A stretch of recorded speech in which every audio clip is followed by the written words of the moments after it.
Back in March of this year, AIA Monterey Bay produced a webinar on the 2030 commitment. Since the Sustainability Action Plan is required within 6 months of signing, we wanted to have a companion webinar that speaks to this. Writing an SAP is not a simple task, nor is it daunting. It's an opportunity for your company to lay out its sustainable goals for the next 10 years and beyond. We are pleased to have Ben Welty of Feldman Architecture here with us today to talk about his company's process at developing a sustainability action plan. Ben was born and raised outside of Charleston, South Carolina, and received his Bachelor of Arts in Architecture from Clemson University in 2006. He then went on to receive his Master of Architecture degree from the University of Kansas. Upon graduating in 2011, Ben moved to San Francisco, where he first worked for Mark Brand Architecture, eventually joining Feldman Architecture in 2014.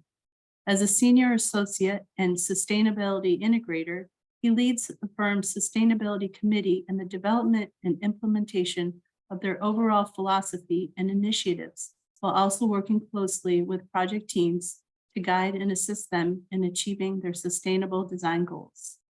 I'll now turn it over to Ben. Thank you, Libby, and thank you, Charmaine. And thank you, everybody, for joining. I really love talking about this stuff, so I'm happy to be here. And I'll mention this at the end too. You'll get my email address. Feel free to reach out anytime if you have any questions.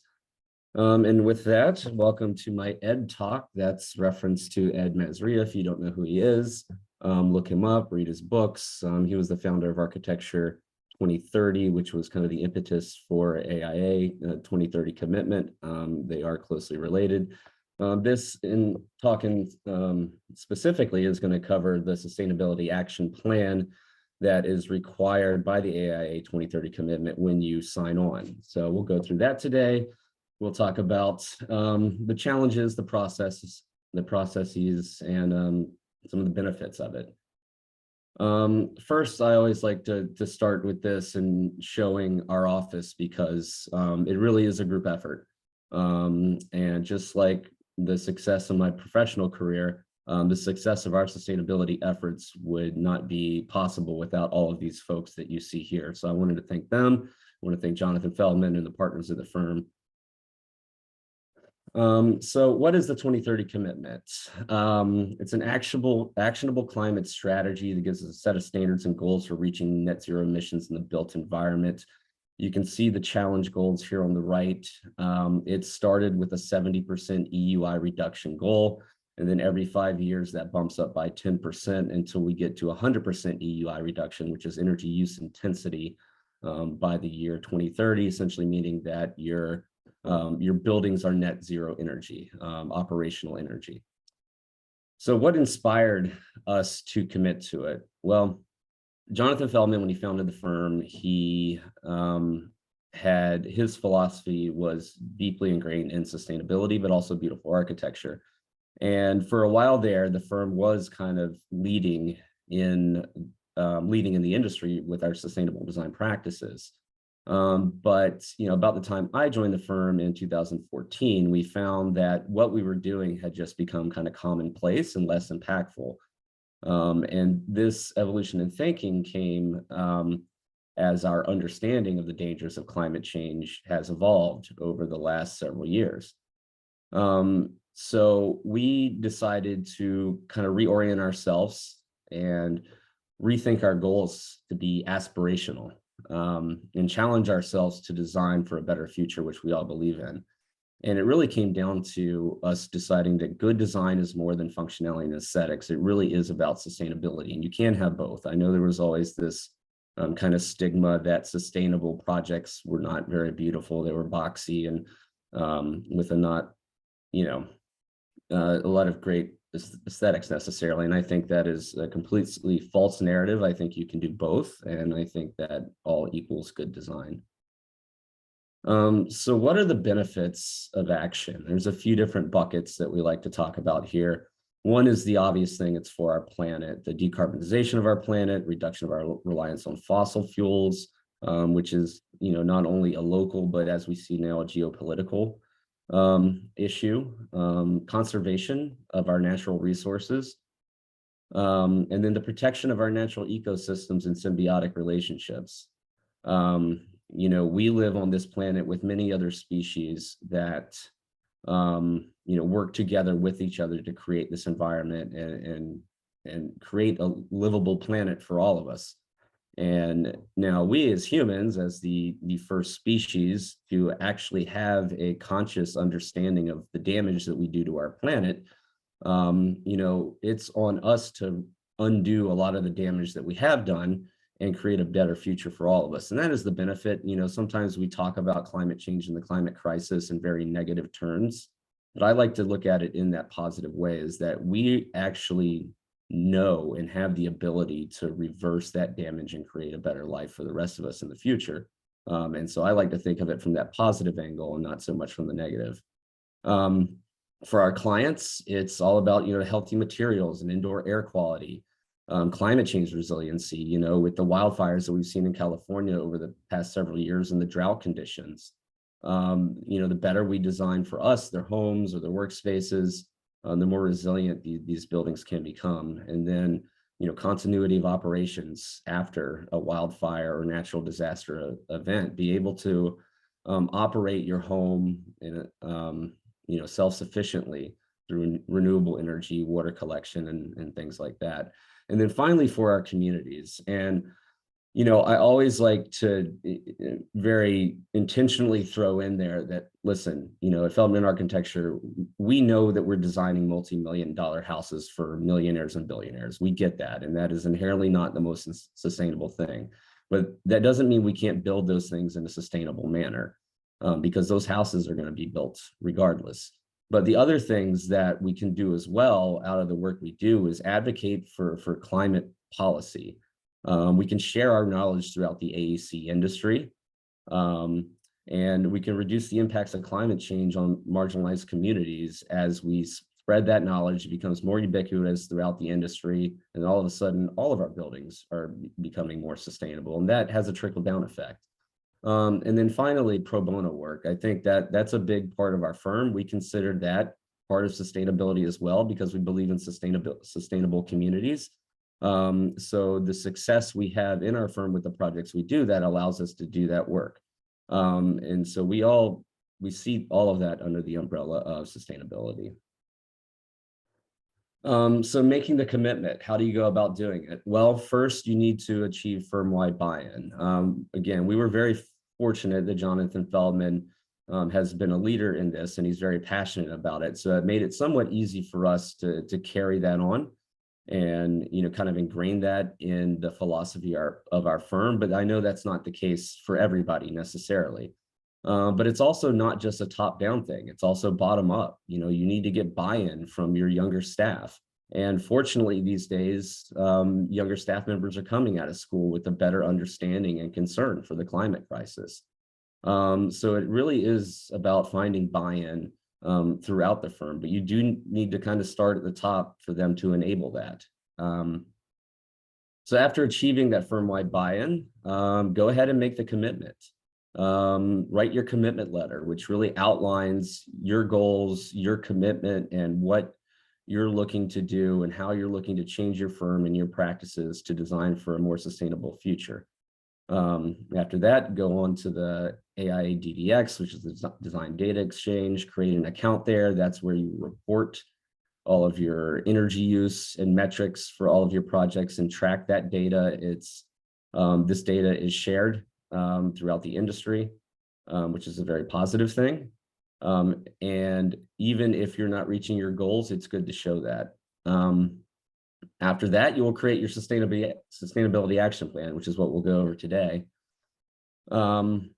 And then after that, you begin your energy analysis documentation. So you really dive into your projects and you do a more than surface level Title 24 look at what your energy values are coming out of your projects. Part of that is understanding your Title 24 reports, and then also what an Econ 1 form is that most people don't get with their Title 24 reports when your consultants send those over. But that's a key piece of information to draw out your energy use data to be able to report. So then there's the data reporting, after that, you report that and track your energy use via the DDX, and you can start through schematic design all the way through the end of construction and post-occupancy. And post-occupancy is the thing that is huge. All of these numbers until you get to post-occupancy are predicted. And I will tell you right now that your actual EUI 1 year post-occupancy is going to be lower than what was predicted. And that's when you have the opportunity to fine-tune systems, see if anything's going wrong or things aren't working in the buildings that you're constructing, or just provide lessons learned to see what you can do better for next time. I'll show a slide a little bit later that shows what our predicted EUI was for this past year. It's very high. It seems good, but I can guarantee you that it's not going to end up like that once we do post-occupancy evaluations. And so there it is right there on the right, 98.13%. That's where we ended up in this past year. I've done a few post-occupancy evaluations. I, again, guarantee you that our actual values are not going to equate to this. And there's a few reasons why, which we can go over. But what is your action plan? It's a firm-wide strategy and roadmap. It's the document that you start with. It's kind of, it is just that. It's your roadmap. It's how do you get from A to B. It's how you reach your goals. It's a measurement framework to be able to track the data throughout all of your projects and see how your buildings are performing. It's a long-term planning tool. We like to set near and far-term goals for us to achieve with that. It's also an information sharing platform. And that is a big part of this, of the change that I've seen over the past decade or so. I think in the 2000s, early 2010s, firms tended to keep a lot of this stuff proprietary and in-house, right? It was a marketing tool. It was a way for you to get the leg up on other firms, but that's not going to work anymore. That's not how we affect, the change with the climate crisis. We need to share this information throughout the industry. We need to talk to each other. We need to be open source and share our data. And for us as a small firm, we've benefited from that greatly because larger firms are doing a lot of this heavy lifting. They have more resources and bandwidth to throw at these things. And they create, tools for us, such as Tally, that Kieran Timberlake has, offered us, and, many other things, research and data that is very helpful for all of us, material studies. So again, this really needs to be open source, and we need to all share and talk with each other for us to actually get to where we want to go. And then finally, the resource for sharing, and for shared understanding. Again, it's all in the same bucket. We just need to collaborate and talk with each other so that we are able to make a difference. And the more that we have these conversations, not just amongst ourselves as architects, but with our clients, with our consultants, with our contractors, with vendors, like that spreads, right, exponentially. So even though what we do at Feldman is just a very small drop in the bucket, as far as the quantity of our buildings in relationship to the built environment, it's really the information and the practices and the knowledge that we share with everybody that really has an exponential effect and spreads. So how do we go about creating your sustainability action plan? So we'll start talking about the organization of the process that we did here at Feldman. It's going to be a little bit different for everyone. You're going to have to kind of right size it for your firm and your ambitions. But we started with forming a sustainability committee. And you do need a champion for that, a champion or two, but it does really take, again, firm-wide buy-in. Not everybody needs to be involved with this. So, proportionally to your firm size, you need a good group that is given time and the opportunity to develop these goals and strategies and do the research. And then that allows you to share that throughout your staff and really get ingrained to all of your projects that you're working on. And so part of that is conducting a staff survey, which we like to do about 1 to every 2 years. It kind of depends on what the staff turnover has been like. But that's how we get information and data back from the rest of our staff to see how our committee is actually doing and what people want to know more about. What things people are interested in, or where they think that we're not doing enough.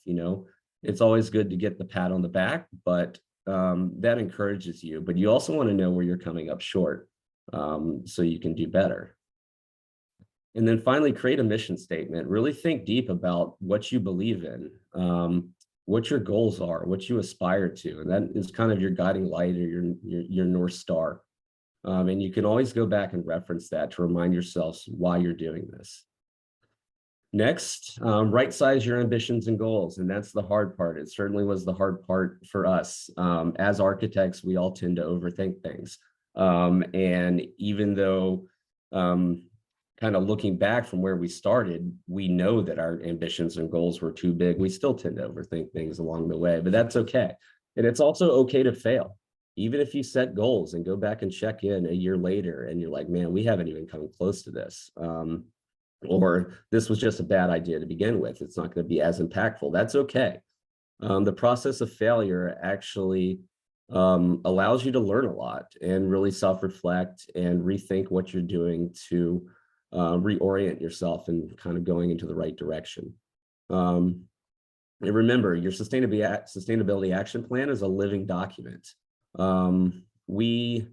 As you see the image on the right here, that's our 2020 annual report. I'm currently working on our 2022 annual report. We aspire to do an annual report every year. We didn't do it for 2021. Again, it's okay to fail. Go back and revisit it, on a yearly or bi-yearly basis to see how you're doing and then update it. On our website, you'll find that we have our annual reports on there. That is really just an update of our original action plan, reassessing our goals, following up on where we failed or where we succeeded, and then put that out there for everybody else to see. Don't hide that. Don't hide your failures. It's a good thing. Development of the content.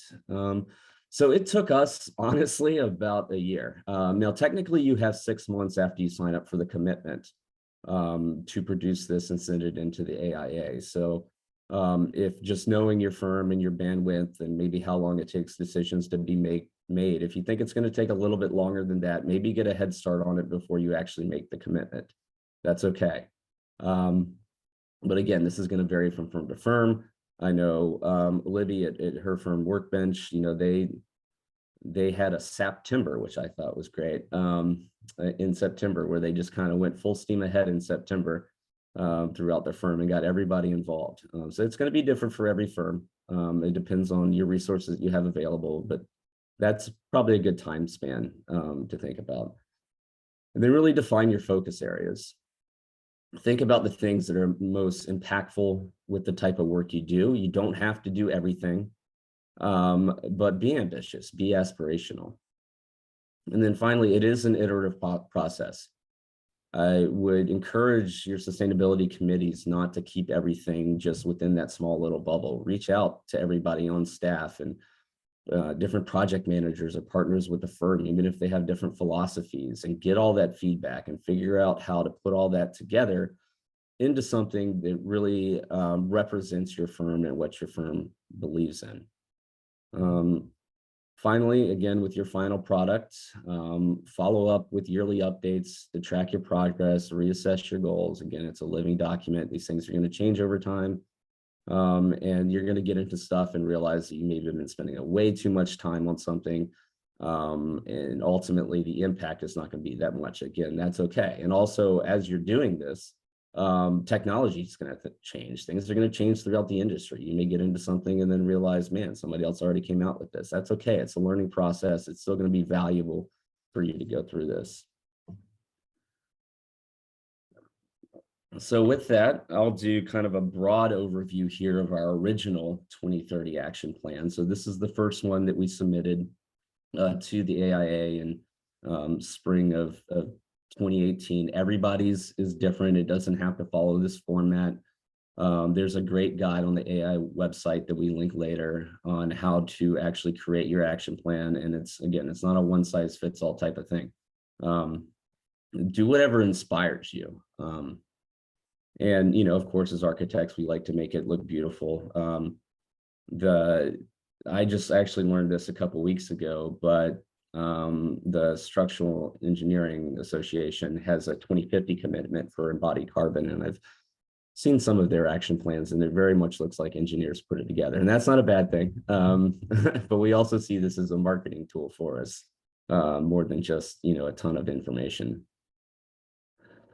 So we started here, and as we were trying to figure out like what we were doing and how to set these focus areas, we came up with this an acronym PREACH, which a definition of that is to advocate earnestly. And we really felt like we were advocating earnestly for our sustainability in our work and for the environment. And so that led us to these different areas of philosophy, research and education, evaluation and reporting, action, community, and health. And those were all things that we really felt were part of sustainability. And that's, at least that's what it meant for us. So we broke down these different areas. We came up with what our philosophy was. Again, is kind of our mission statement, a longer version of it for sure. But here we outline our philosophy, really looking back to how the firm started and then where we think the firm is going, talking about why we signed up for the AIA 2030 commitment and what it meant to us to actually set these goals and try to achieve them. Again, just some more graphics here and text on why we were doing this. Again, you'll see this graph here for the 2030 challenge and the different steps the different levels we're trying to reach to get to 2030. The bottom right here is, or bottom left here, sorry, is a snapshot from the DDX showing our EUI reduction. And this was our first EUI reduction. The goal was 70. And we came in at 61.5. Again, it was good. It's okay to fail. Let us know where we were at, and also let us know that we had a long way to go. And then on the right there, you see our internal survey results. And again, we take these things very seriously. We're doing one right now within our office to, again, reassess our goals and our ambitions and seeing what other resources we need to provide to our staff to help them design in a more sustainable way. And then we also came up with this, graphic on the left showing how the environmental, the economic, and the social aspects of this all overlap. Again, we're not just thinking it from a strictly environmental perspective. It's also very much an economic thing. Your clients are going to ask how much all of this stuff costs. And that is always something that we struggle with. And then there's the social aspect that I mentioned earlier. But it really is a holistic vision. And I think it's important to look at it from that, that broad view. And then you can really dial in on the focus areas. You can see on the right here where we set 1-year goals and 3 to 5 year goals. So these are things we come back and reassess annually. This being our first version of our sustainability action plan, our 1-year goals. We set a lot of them, we hit very few of them. But this is where you have the opportunity to learn from that.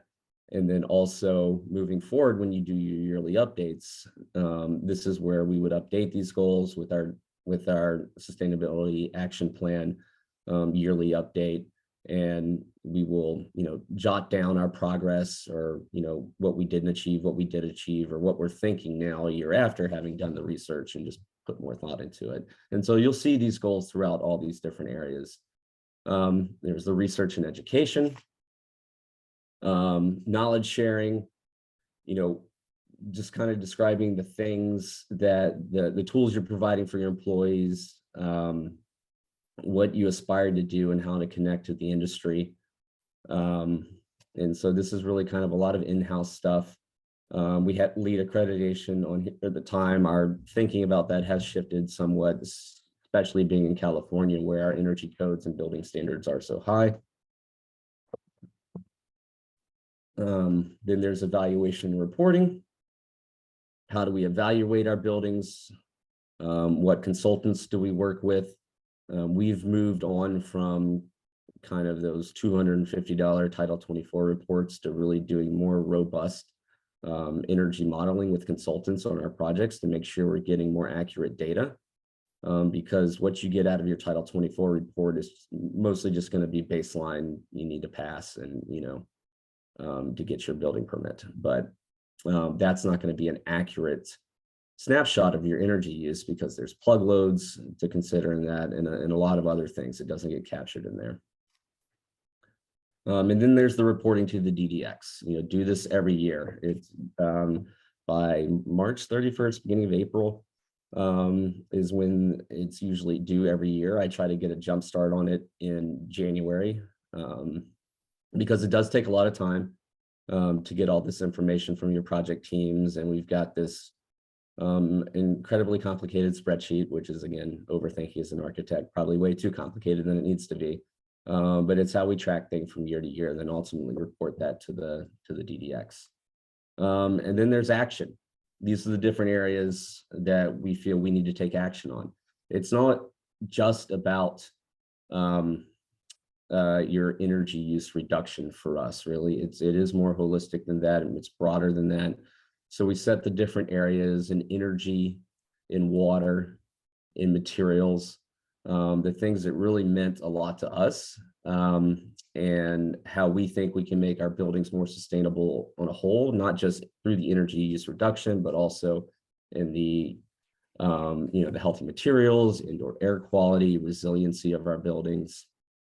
And one thing that we weren't really paying attention to or aware of when this started for us, when we made the commitment, was the embodied carbon of our projects, which we've really gotten into in the last several years. So we like to, there's two buckets. There's operational carbon, which is the energy that your home uses, and then there's the embodied carbon, which is the energy that is put into to resourcing, extracting, fabricating the materials that go into the home. So there's two parts of that.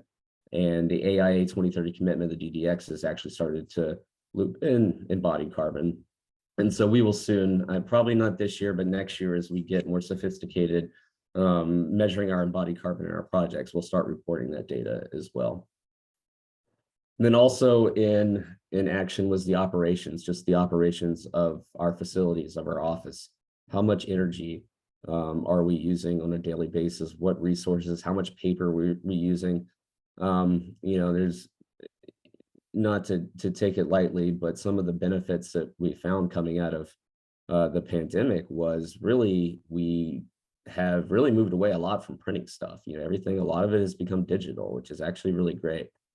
So and that's your waste use, right? And then also, in our office, the just label is something we're looking into as part of our, we consider our firm operations, which is transparency and how your firm is run. That's required as part of the Living Building Challenge, which we are going through that for the first time on a project, which is exciting. Next, we're moving to community. Again, outlining why we feel this is important as part of sustainability and sustainability design. And listing out here a lot of the things that we've been involved in, whether it was holding open houses for charities or doing pro bono work for communities, whether it be working with kids in schools, mentorship, or other organizations that otherwise could not afford an architect to design, great, functional, beautiful spaces for them. Finally, there's health. Again, health among our team members in our office, personal wellness is something that we believe in. A while there before the pandemic, we were doing massages in the office, which is really great for your mental health, I will say. We started a sketch club there for a while to get folks out, just bike storage, simple things within the office to encourage people in transit to use their bike and not, take cars or anything like that. And now, part of that really is our work from home philosophy and schedule. We're currently 2 days a week in the office, and that really cuts down on the emissions. And it has been a huge benefit for us to be able to do that. That does factor into quality of life for a lot of folks, especially those who don't live close to the office. There's also, obviously the downside of not being able to collaborate together in the studio, but we're really finding our balance there. But again, drawing it back to sustainability, we think all these things, it's more than just building design, right? It's everything holistically. And yeah, so just wrapping it up there with our action plan. That's how we put together. It looks kind of short and sweet, but honestly, it probably took us like 8 months to a year to complete. I think in hindsight, it wouldn't have taken us that long, but and we definitely bit off more than we can chew. But that's kind of one of the lessons learned, is to really right size your ambitions. And again, it's certainly okay to fail. Okay, so how do we message this? And there's a few different groups of folks that we feel this should be messaged to. And first, it starts with your firm. And that's really asking yourself, do our actions align with our ethics? We all can talk a big game about what we believe in sustainable design and how we want to assist in reversing the climate crisis. But are we actually doing that in the work that we do? Are we walking the walk and not just talking the talk? And these are hard, they're hard conversations to have. There's always pushback from clients and contractors on budget and stuff like that. And, sometimes you just have to stand firm. And it is a lot of work on our part to really build trust with the people that we collaborate with us, that what we're doing is meaningful and matters. And to also make it more streamlined and more affordable for folks. And there's a lot of work behind the scenes to do that. It's also about being ahead of the curve. Honestly, this is where the industry is going. So do you want to be left behind, or do you want to be one step ahead? Again, the codes are pushing us there, municipalities are pushing us there. So why not get on board and start doing this? And then really you want to sell the business case of it. It's certainly a huge marketing tool, especially out here in California, where the general population is more attuned to climate change and has more passion about it. Develop a sustainability page on your website showing what you're doing, even if it's meager, even if you're just starting, show that you're interested in it. And that will really draw clients in, and maybe the selling point that, ends up with them picking you over some other firm. Put your action plan up there. Keep doing your updates. Put it out on Instagram or Twitter or whatever social media that you use. Let people know that you're doing this. Have them challenge you and question you. It's good to get that feedback and that interaction. But again, it's all about the business case about this for your firm. It can lead to more work, it can lead to better projects, which can ultimately do your work being more impactful. Then there's the recruiting and retaining of talent. Again, I mentioned a lot of younger folks these days coming out of school are really interested in this. And during our hiring process, we come across a lot of people. And as we've known, kind of coming after the beginning of the pandemic, when work really started picking back up for everybody, it started becoming hard to recruit people, new hires. And that can be something that really sets you apart from other firms. Again, and so that's something that's going to benefit you more than not. So how do you message this to your clients? Well, the thing that I like to do and tell folks to do is really pull on their heartstrings. And I think that's okay. It's not disingenuous. Talk about the future, talk about how it affects them individually. Talk about how building a tight envelope on your home and putting in, good ventilation systems in the home can help protect them and their indoor air quality during a wildfire event. So emphasize that health, emphasize the resiliency of a project to be able to survive these types of events. I think it's like 54% of homes after WUI was adopted survived. I can't remember which fire it was, but there's data out there showing that this type of stuff works. So resiliency is also a part of sustainability. So you may be using some concrete in a project in a wildfire prone area. That's fine. Use SCMs in your concrete. The longer that building stands, it's inherently more sustainable. So we're not saying, like in that case, like get rid of concrete, get rid of steel. Absolutely. It's on a case-by-case basis. But really build that resiliency part. It's harder for folks now to get fire insurance or insurance at all in their homes, depending on where they're building. So again, pull on their heartstrings.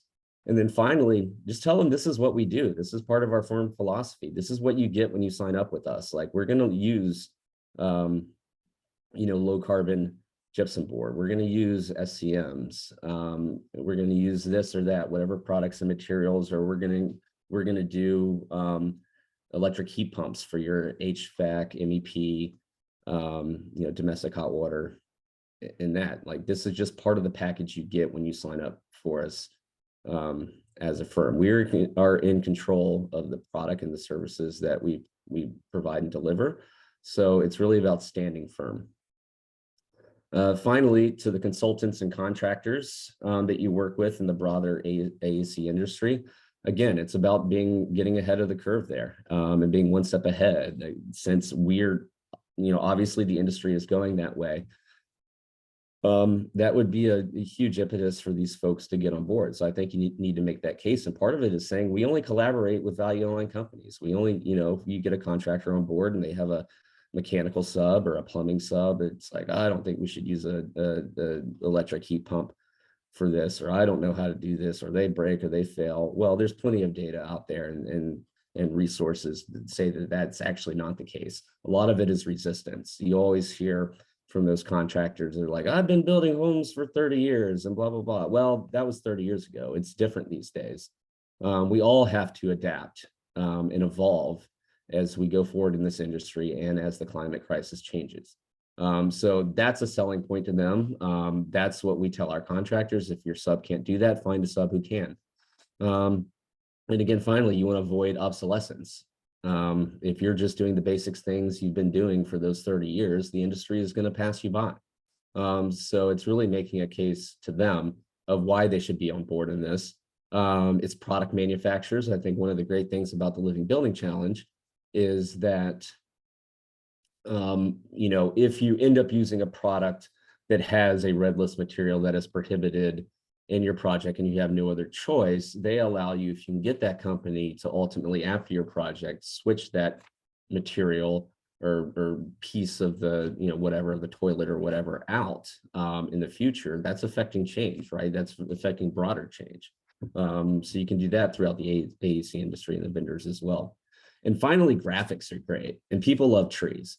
So what you're seeing here on the right, we've got on top our operational carbon. We tracked it here through a lot of our projects, showing the top dash green line is our average US house metric tons of CO2. And then the bottom dash green line is the FA average at the time that we did this. And then we equated that to what that means in trees. And so for our average project, our operational carbon per year can be offset by planting 6 trees. And people get that. And it can be something other than trees, right? But that is something that's easy for people to digest. The bottom one is our total embodied carbon impact. This is for one specific project that we measured as 252 tons of CO2. And that meant offsetting with 252 trees. Planted a one-time thing. Operational carbon is something you would have to do year after year, and body carbon is a one-time offset. Again, graphics are key. People love trees. So what are some of the lessons learned and best practices? So this is what we found by conducting surveys, going back and reviewing our data, and just things that we've learned over time.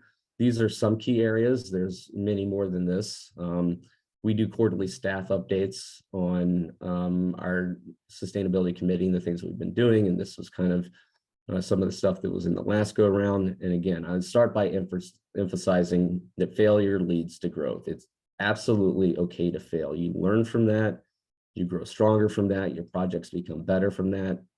You're never going to 100% hit all of your goals. But if you don't set the goals in the first place, you're not going to change, right? You're not going to evolve.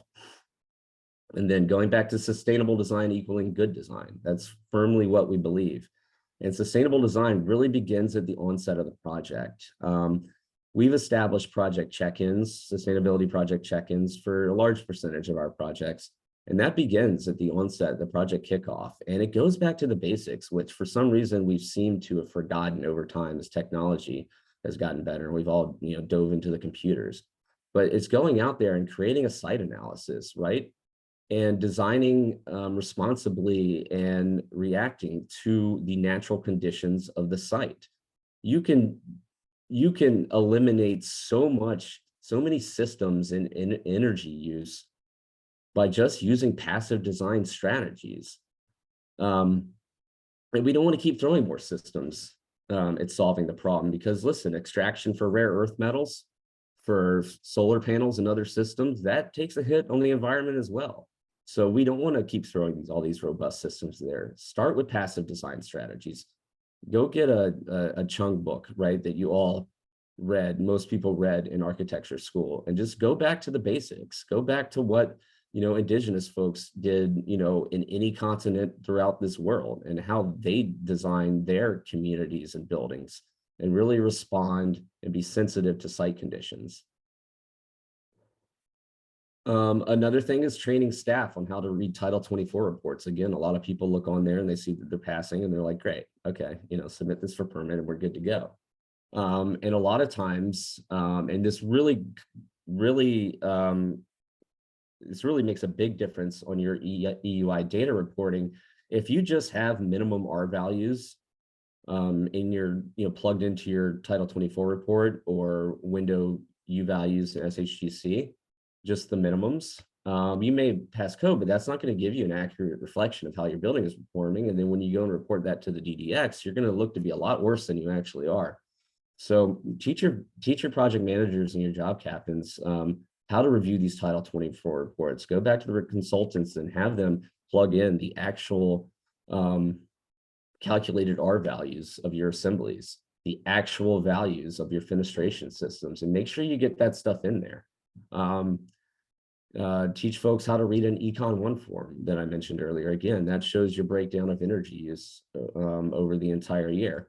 You still need to scrutinize this stuff heavily. Like, we have a separate, within our data spreadsheet, we have a separate thing that actually puts in plug loads for our buildings. Now, last year when I was reviewing our Title 24 reports and doing our data, it started to seem like plug loads were starting to get in there, but I can tell you right now, they're very low and they're not average. And for us, single family residential, it varies so widely based on occupancy or client use, occupant use. And that's where the post-occupancy evaluations really comes in handy, because you really need to go back and see how your systems are actually, and how your houses or buildings are actually performing. One good way to do that is to get, before you start a project, have your clients give you a PG&E snapshot of their past energy use data for 1 year for the houses that they're currently in. Then there's eliminating gas use. That right off the bat, like shot our EUI through the roof, EUI reduction through the roof. The easy first step is your MEP, domestic hot water, getting rid of that. Now, people are still going to want their ranges, their gas ranges, their barbecue grills. Ultimately, like we'd like to get all of that out. Fireplaces are a big one, and we don't really have a good replacement for that. But really working towards eliminating gas use. And again, a lot of municipalities are no longer allowing new hookups in new homes, so we're going to have to figure it out anyways. Finally, there's pool heating. How do we account for that? That's not actually required to be submitted to the DDX, because that's a landscape feature, but it's such a huge energy use. So when you go back and get your post-occupancy energy bills, you're going to see a much higher energy bill than you think if people are heating their pools or spas. So we're personally at Feldman are going to start taking that into consideration. It may not be reported in the DDX, but we're going to look at that actual energy use. And now we're exploring different electric heat pump systems to account for that. Finally, when we send out this PDF, there's a bunch of SAP resources here. This is, AIA 2030, Architecture 2030, some other things that don't necessarily apply to EUI reduction and all of that stuff, but I think things that are all super helpful. Carbon Leadership Forum is great for your embodied carbon. Again, such a great open source resource there. Talk to your consultants, contractors, and industry professionals, see what they're doing. Go talk to Central Concrete for your body carbon, your concrete. They're great help. And then finally, each other. Talk to the community, talk to each other, reach out. I've done talks with other firms. I just, with Workbench and William Duff here in the city. And I'm more than happy to do that. And, for any of you here listening, reach out to me anytime. My email will be here at the end. So with that, thank you everybody for joining, and we'll open it up for questions. Thank you so much, Ben. This knowledge sharing is exactly how we as architects can make change exponentially. So as Ben said, I had reached out to him because Workbench was in the middle of putting together our sustainability action plan and just wanted to hear what his process was. And then I thought this would be a great discussion that we can have here today. And just as the way our company approached it was that we had 4 separate teams that championed different areas. So we had like energy, water, materials, and community group. And they went out and did research on writing, all the different opportunities that we have and what those particular teams' goals and vision statement were. So with that, I'd like to open this up for questions. You can ask live. I'm going to first start by listing answering a couple questions that came up through the Q&A. There was a question. The first question was, does the 2030 challenge define carbon neutral? Do we need to use fossil fuels or is there a way if we can get offset from renewables? Sorry, it was I don't know if I transcribed that correctly. And so Jonathan answered the 2030 challenge does allow for offsets to achieve EUI goals. So yes, it does. So you can use renewables and again, and now, in California, any new construction is required a certain level of PV system, but you want to max that out, right? But again, that goes back to what I was saying about using passive design. The more you can do good passive design, the less solar panels you're going to need. But yes, it does allow you to do that. The next question is there any work with municipalities to push for these goals as well, not just related to the buildings themselves, but the communities and cities? For example, bike lanes, public transit, more open shared outdoor spaces, etc. So we haven't, I personally haven't particularly, I've worked with some municipalities on kind of their energy reach codes, Marin being an example there. We haven't so much, but I'm sure other firms are doing that. And I think that's something certainly that if you have that opportunity, you should certainly be involved in, because again, the bike lanes are going to allow people to bike to work. So you're not using fossil fuels in the vehicles or using electric vehicles that are going to pull from the grid. So personally, I haven't gotten into that, but yeah, that's something that, we should certainly aspire to and embrace if you have that opportunity. I mean, locally, we have TAMSI, the Transportation Authority. And so I think if we're not seeing the bike lanes, calling your local municipality and ask them to implement those in their programs. Yeah, and the great thing about, again, being in California is a lot of these folks in the municipalities are like-minded, they're Californians as well. And, I can say that coming from South Carolina, when I was a kid, we looked out to California and what are all these crazy hippies doing with their can't take your tag off your mattress and blah, blah, blah. But now over time, and I move out here and I really, start taking the climate crisis seriously. I'm like, wow, California is really on the leading edge. And that's why it's even more important for us to set the example, because eventually that will filter through across the states to the East Coast. Great. Enan has a question. I do. Thank you. Ben, thank you. Great presentation. That was really helpful. Hey, you mentioned that we should definitely expect our actual EUI reduction to perform to be less than what the predicted amount was, and that's what you guys were finding. I was curious if you said it, maybe I missed it, but is there a rough average that you're finding that it performs not quite as good as what was predicted, and if you knew what some of those reasons were? We don't have that quite yet. The post-occupancy stuff is something that we've been working on and we've not fully rolled out yet. It's something that we know we need to do and focus on. And it also depends on what sector you're in. A multifamily housing is the predicted EUI use is going to be much more accurate because the occupant use case is going to average out. Whereas individual homes, the occupant energy use case is dependent upon, their tendencies. And so it can vary wildly.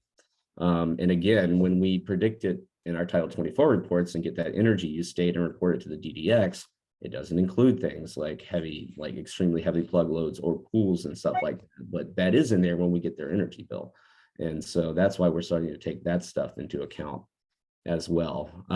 So, I mean, part of our goal is to really do post-occupancy evaluations on all of our projects. And the more data we get in, we're going to start to be able to see what the trends are there. Great, thank you. We've got another question in the Q&A. Are construction companies also making these commitments to work with firms like Feldman to bring down emissions and reliance on fossil fuels when they construct? Great question. So we work, yeah, I mean, luckily the builders that we work with are very open to this. And they help guide us as much as we help guide them. We can, for instance, with concrete, we can just have our engineers put on there 70% SCMs in the concrete. Well, you also have to build it, right? And there's issues with that. And same thing with the heat pump technology for domestic hot water heating. We need to talk to the plumbers to make sure the system is actually going to work and be able to provide hot water in a timely manner, because if you give somebody a multi-million-dollar home and they have to wait 30 minutes for the water to heat up, that's going to be a problem. So it really is a collaboration back and forth. We get some pushback. It mainly comes from subcontractors. But I do find that our contractors are really getting on board with how we're working. And that's just, again, within our niche part of the industry that we do with custom single home residential. I can see larger firms and larger construction projects probably buying into this more because, again, just like large architecture firms, they're more sophisticated, they have more resources, and there's probably a bigger payoff for them marketing wise and stuff. So but yeah, we have seen that with our contractors, been pleasantly surprised.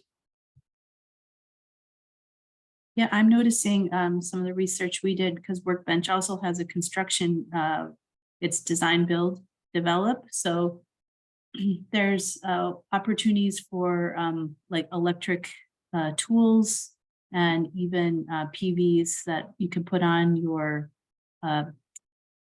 trailer, your work trailer. So even just asking those questions to your contractor might also lead them down that path to using alternative energy instead of fossil fuels to on the job site.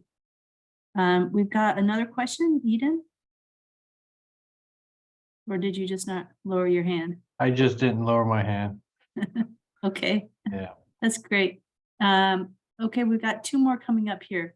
What is Feldman's position on climate policy advocacy that would impact California housing overall, given Feldman's history of leadership and sustainability?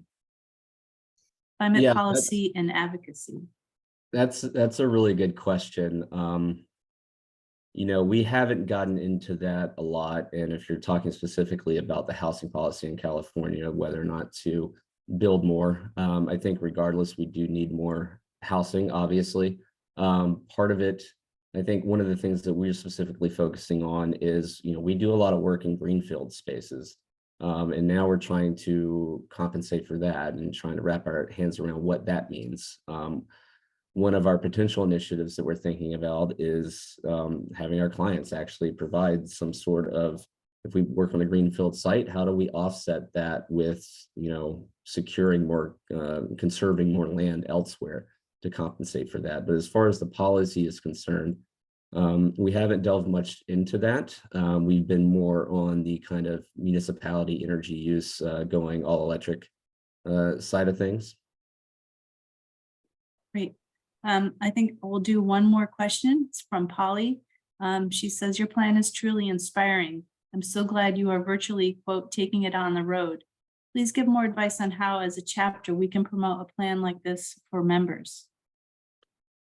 I think a big part of it is making the business case. Going back to that, Jonathan participated in AIA California, I think the co-committee on drafting a business case document for why you as a firm or any firm should really get involved in this. So again, it's, it doesn't matter how we get there, whether or not you truly believe in climate change and you're spearheading that and you're worried about the future, or we're saying, hey, like this is where the industry is going.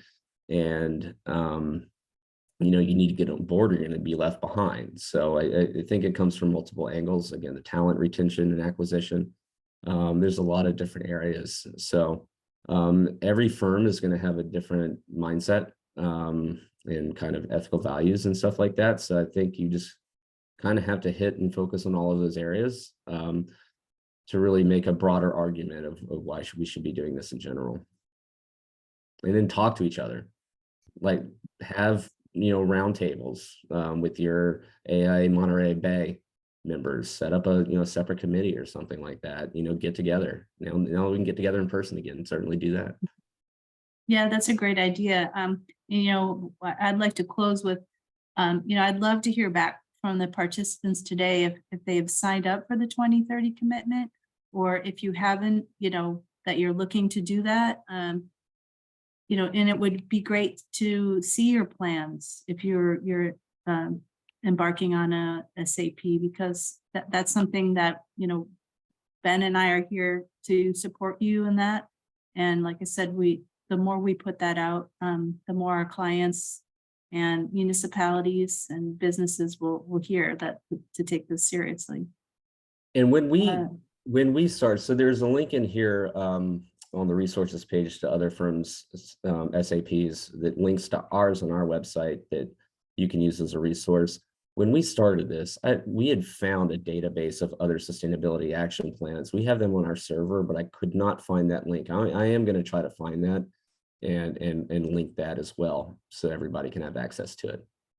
Yeah, and that is in on the chat. I put in the AIA. It's the first link, resources. So the AIA has a booklet on how to go through it, and so at Workbench we read that all the way through, and they do provide the links to other firms' SAPs, so you can kind of see that variety that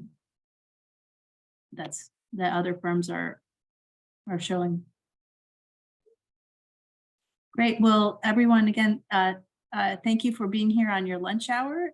We hope that you enjoy this presentation. This will be up, this video and the PDF will be up on the AIA Monterey Bay Coat tab within the next week or so. Thank you so much. This is just tremendous. Thank you very much. Thanks, Polly. Thanks, everyone, for joining.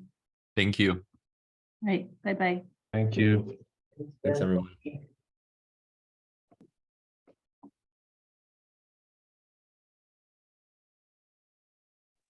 Nice job. Thanks, Jermaine.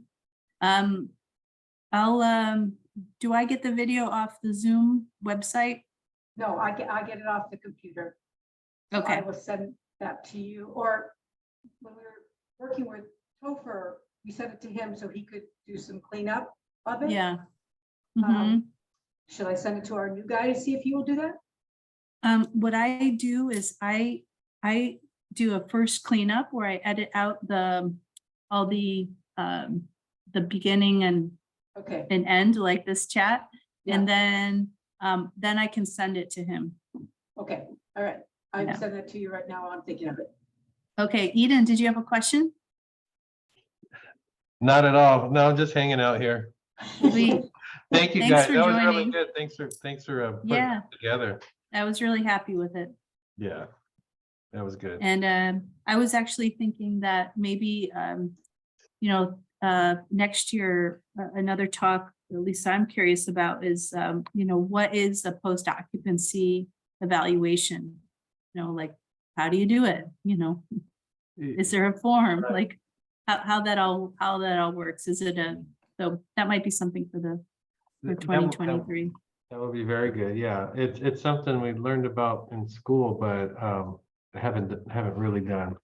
No, that would be Yeah, a great idea. He mentioned Okay. SCMs and central concrete, so I took notes on that for your May.